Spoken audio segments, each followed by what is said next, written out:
ملانا عورتوں سے ہاتھ بھی اب رسم بن بیٹھا، ملاؤں جب کسی سے ہاتھ تو بیوی روٹھ جاتی ہے۔ کیا نظیر اس پر فدا ہے یہ ہمارا قلب مضطرب تو، مگر وہ ہے جو ویسے ہی نکمی روٹھ جاتی ہے۔ اس عمر میں جو ہے آپ کو محبت ہوئی کسی سے؟ ایسی شاعری لکھتے کبھی آنٹی نے کہیں شک کیا آپ پہ؟ آداب، صدائے پنجال میں آپ کا خیر مقدم۔ میں ہوں آپ کا میزبان آصف میر اور آپ دیکھ رہے ہیں صدائے پنجال، ہمارا مقصد آپ کی آواز۔ ناظرین، جیسا کہ آپ صدائے پنجال کے پلیٹ فارم سے مختلف شخصیات کو دیکھتے ہیں اور ہماری یہ کوشش رہتی ہے کہ ہم مختلف شخصیات کو آپ سے روبرو کروائیں، چاہے وہ ادبی ہوں، سیاسی ہوں۔ آج ہمارے ساتھ جو شخصیت موجود ہیں، ان کے شعروں کے چرچے ضلع پونچھ ہی نہیں بلکہ جموں کشمیر بلکہ ہندوستان کے ہر ریاست میں ان کے شاعری کے چرچے ہیں۔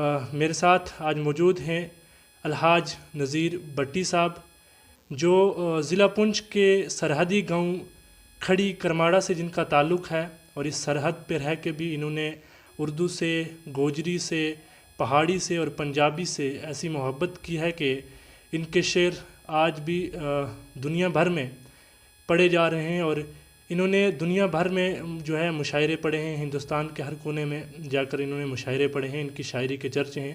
اور آج ہم ان کے گاؤں آئے، ان کے گھر پہ آئے اور سوچا کہ ان سے ملاقات کریں اور کچھ بات چیت کریں، جو ہماری آڈینس ہر بار ہمیں کہہ رہی تھی کہ میسج یا کومنٹس میں کہ آپ الحاج نذیر حسین بھٹی صاحب کا انٹرویو ضرور کریں، ان کی حالات زندگی کے بارے میں جانیں۔ میرے ساتھ اس وقت موجود ہیں الحاج نذیر بھٹی صاحب۔ سب سے پہلے صدائے پنجال میں آپ کا خیر مقدم کرتا ہوں اور شکریہ ادا کرتا ہوں کہ آپ نے مجھے اپنا وقت دیا، قیمتی وقت۔ سب سے پہلا جو سوال ہے میرا آپ سے رہے گا کہ کس طرح آپ شاعری کی طرف راغب ہوئے، اور آپ نے جو پہلا شعر تھا وہ کب کہا؟ صدائے پنجال میں میں مشکور ہوں کہ انہوں نے وقت نکالا اور مجھ جیسے حقیر انسان کو آ کر کے انٹرویو لیا۔ تو جیسا کہ انگریزی میں ایک محاورہ ہے کہ poetry is a gift of God, یہ خدائی تحفہ ہوتا ہے۔ تو بہرحال سن 1998 میں 23 مارچ 1998 میں پونچھ میں ایک ریڈیو اسٹیشن پہ ایک مشاعرہ تھا گوجری زبان میں۔ تو اس میں نے 3 نعت پاک پڑھی۔ جو اردو زبان میں سب سے پہلے شعر کہا تھا وہ کچھ اس طرح تھا کہ نتھو ہو یا حمید تھے دونوں ہی بھارتی، دونوں میں اس وطن کا وفادار کون تھا۔ سب سے پہلا شعر آپ نے کہا کب اور کس زبان میں کہا؟ سب سے پہلا شعر سب سے پہلا شعر میں نے گوجری میں کہا تھا، لکھا تھا نعت پاک کا ایک شعر ہے کہ ایک رات گزر جاتی طیبہ کی بہارما، ناؤمی لخالے تو طیبہ کا پیارما۔ تو گوجری زبان سے میں نے آغاز کیا۔ ایک سچویشن ہوتی ہے ایک شاعری کی طرف آنے کی، اکثر عشق ہوتا ہے یا آپ بھی اس عمر سے گزرے ہیں یا پھر آپ بیتی ہوتی ہے جس کی وجہ سے اکثر لوگ شاعری کی طرف مائل ہوتے ہیں۔ تو آپ ان دونوں میں سے کس وجہ سے، کس سچویشن سے آپ جو ہے شاعری کی طرف مائل ہوئے؟ میں زیادہ تر عشق محمد میں اللہ کے فضل و کرم سے میں نے شعر کہے ہیں، اور شاعری کا بھی شوق اسی طرح سے آیا میرے من میں۔ ایک عمر ہوتی ہے جو ایک کہہ لیجئے 20-22 کی، جو عشق کی ابتدائی عمر ہوتی ہے جس سے آپ بھی گزرے اور میں بھی گزر رہا ہوں۔ اس عمر میں جو ہے آپ کو محبت ہوئی کسی سے؟ نہیں، اس عمر میں اتنا نہیں تھا، کیونکہ وہ وقت غربت کا وقت تھا، مفلسی کا وقت تھا۔ تو اس میں بہرحال مشکل سے پیٹ پوجا ہوتی تھی۔ کس عمر میں آپ نے جو پہلا شعر کہا، کس عمر میں کہا؟ یہ سن 23 مارچ 1998 میں کہا نا۔ عمر کتنی تھی آپ کی اس وقت؟ عمر اس وقت میری عمر 67 ہے، 67 سال عمر ہے میری۔ آپ اندازہ لگا لیں، اس سے بھی 22 سال اور کم کر لیں، بس یہی ہے۔ یہ کوئی بنتا ہے 45-46 سال کی ایج میں۔ اس کا مطلب کہ آپ نے بڑھاپے میں قدم رکھنے کے بعد ہی شعر و شاعری شروع کی ہے۔ یوں ہی سمجھ لیجیے بس۔ کس شاعر سے متاثر ہوئے آپ اپنا آئیڈیل کس شاعر کو مانتے ہیں؟ میں تو ڈاکٹر اقبال مرحوم رحمۃ اللہ علیہ کو مانتا ہوں۔ اقبال کی شاعری میں دم ہے، ہر کسی شاعر کو پڑھا ہے، ہر کسی شاعر کے مصرے پر لکھا ہے میں نے. ہم نے ایک مشاعرہ ڈاکٹر بشیر بدر اور ندا فاضلی کے ساتھ بھی پڑھا ہے میں نے، مشاعرہ ادھر پونچھ میں. ڈاکٹر بشیر بدر کے ساتھ آپ کو مشاعرہ پڑھنے کا اتفاق ہوا. انشاءاللہ حاصل ہوا ہے. جو شعر آپ کو یا جو غزل آپ کو بہت اچھی لگتی ہو اس میں سے کچھ ہمیں ناظرین ہمارے کو کچھ سنائیں آپ. کہ حالات نے تمہارے پاس آنے نہیں دیا، مجبوریوں نے ساتھ نبھانے نہیں دیا، پردیس جا کے پیسہ کمانے کا شوق تھا، پر اہلیہ کی ضد تھی کہ جانے نہیں دیا. واہ واہ واہ، کیا خوب کیا خوب. کہتا ہے کون کس کو خدا نے نہیں دیا، وہ دے دیا دعا نے جو دعا نے نہیں دیا. واہ واہ واہ، کیا خوب. وہ دے دیا دعا نے جو دوا نے نہیں دیا. رنگ لا رہی ہیں مجھ پہ ماں باپ کی دعائیں، ان کی دعاؤں نے غم اٹھانے نہیں دیا. میں بھی سفر میں ہوں اور وہ بھی سفر میں ہے.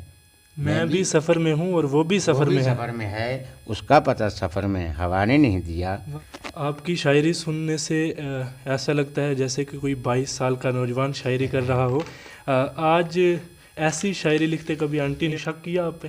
نہیں، کوئی شک نہیں کیا. کیونکہ آج بھی آپ کی شاعری سے وہ لگ رہا ہے کہ آپ آج بھی 22 سال کے، وہ 20-22 سال کی عمر سے گزر رہے ہو، تو یوں لگتا ہے اس عمر میں آنٹی کو شک تو ضرور کرنا چاہیے. نہیں، انہوں نے شک نہیں کیا. بہرحال انہوں نے میری حوصلہ افزائی کی. اچھا، آپ اپنی شاعری میں سے کچھ مزاحیہ لکھا آپ نے، وہ سنا دیں تھوڑا اپنے سامعین کو. ایک بار لکھا تھا کہ ایک دن پولیس والے بن کے مہمان آ گئے، ہم نے سمجھا دل ہی دل میں جانا آ گئے. میزباں بن کر جو نکلے مرغا مرغی کے لیے، میزباں بن کے جو نکلے مرغا مرغی کے لیے، نہ ملا مرغا نہ مرغی تب تو آلو لے لیے. نہ ملا مرغا نہ مرغی تب تو آلو لے لیے. پھر تجسس سے میں نے ایک بڑے ہی پیار سے، ایک شخص موجود تھا، پوچھا جو چوکیدار سے، کیا تمہارے گاؤں کے مرغا یا مرغی مر گئے؟ کیا تمہارے گاؤں کے مرغا یا مرغی مر گئے؟ ہنس کے بولے جی نہیں، پٹواری اندر کر گئے. یہ لو لیٹر جو پھاڑے جا رہے ہیں، یہ لو لیٹر جو پھاڑے جا رہے ہیں، ارے گڑے مردے اکھاڑے جا رہے ہیں. خدایا تو انہیں اندھا بنا دے. ہاں، خدایا تو انہیں اندھا بنا دے، حسینوں کو جو داڑے جا رہے ہیں. تمہیں ملنا ضروری تھا اے جانم، مگر کچھ لوگ آڑے آ رہے ہیں. نکلنا بھوت کا ممکن نہیں ہے، مگر مولا نہ جاڑے جا رہے ہیں. واہ، کیا بہت اچھی شاعری. مجھے یہ بتائیں کہ آپ نے ہندو پاک یا بیرون ریاست جموں کشمیر کے باہر کہاں کتنے مشاعرے پڑھے ہیں؟ میں نے ملیر کوٹلا میں مشاعرے پڑھے، پنجاب ملیر کوٹلا میں، لدھیانے میں پڑھے ہیں، دلی میں ایک مشاعرہ پڑھا ہے. تو باقی وہاں کے شاعر جو بھی پونچھ میں آتے رہے ان کے ساتھ مشاعرہ پڑھا. ابھی تک مجموعہ کلام جو ہے آپ کا کتنا چھپ چکا ہے، شائع کتنا ہو چکا ہے؟ 5 کتاب میں متواتر لکھ رہا ہوں. گلدستہ نعتیہ بھی آپ نے دیکھ لی. بالکل. گلدستہ نعت یہ بھی آپ نے دیکھ لی. ایک کتاب ہے درد دل، جی، درد داغ جگر، ادبی ہیرا 3 اور پھل جڑی. 4. یہ 4 کتابیں یہ اردو کی ہے. آج کے دور میں جو نوجوان شاعری کرنا چاہتے ہیں، جو متاثر ہیں، جنہیں شعر و شاعری سے، اردو سے یا باقی زبانوں سے محبت ہے، جو اپنی مادری زبانوں میں یا جو آفیشیل لینگویجز ہیں ان میں شاعری کرنا چاہتے ہیں اور وہ شاعری کی طرف آنا ان کو تھوڑا مشکل لگ رہا ہے، ان کے لیے کوئی میسج کہ وہ کس طرح ایک اچھے اور بہترین شاعر بن سکتے ہیں؟ میری ان سے یہی گزارش ہے، مؤدبانہ گزارش ہے. میں زور دے کے بھی نہیں کہہ سکتا ہوں، کیوں کہ ہر ایک آدمی کی اپنی من مرضی ہوتی ہے. نئے شاعر جو اپنی مادری زبان میں لکھنا چاہیں، اردو میں زبان میں لکھنا چاہیں، جس مرضی زبان میں لکھو، بہرحال اس زبان کے کسی بہترین شاعر کو پڑھ لو پہلے. یہ تھے ہمارے ساتھ الحاج نذیر شاکر صاحب، جن کا کلام بھی آپ نے سنا اور جن کی گفتگو بھی آپ نے سنی. امید رکھتا ہوں کہ آپ کو یہ ساری باتیں ہماری اور یہ انٹرویو ضرور پسند آئے گا. آپ اس کو شیئر کریں، اور اگر آپ کے پاس کوئی ایسا ٹیلنٹ ہے آپ ہمیں صدائے پنجال پہ انباکس کر سکتے ہیں، اور ہم آپ کے ساتھ ضرور آپ سے ملاقات کریں اور یہ آپ کو ایک پلیٹ فارم مہیا کروائیں گے جس سے آپ اپنی شاعری کو منظر عام پہ لا سکتے ہیں۔ میں آخر میں نذیر شاکر صاحب کا ایک شعر پڑھ کے اجازت چاہوں گا کہ نذیر اس پر فدا ہے میرا قلب مضطر تو، نذیر اس پر فدا ہے میرا قلب مضطر تو، مگر وہ ہے جو ویسے ہی نکمی روٹھ جاتی ہے۔ شکریہ بہت بہت ناظرین، اور شاکر صاحب کا بھی بہت شکریہ جو انہوں نے ہمارے ساتھ اتنا وقت دیا اور ہمارے ساتھ ملاقات کی، اور مجھے بھی یہ اتفاق حاصل ہوا کہ اتنے بڑے شاعر اور اعلیٰ پیمانے کے شاعر سے میری بھی ملاقات ہوئی اور مجھے یہ اعزاز حاصل ہے۔ ملتے ہیں اگلی نئی سٹوری کے ساتھ، تب تک کے لیے اپنے میزبان آصف میر کو دے اجازت۔ اللہ حافظ۔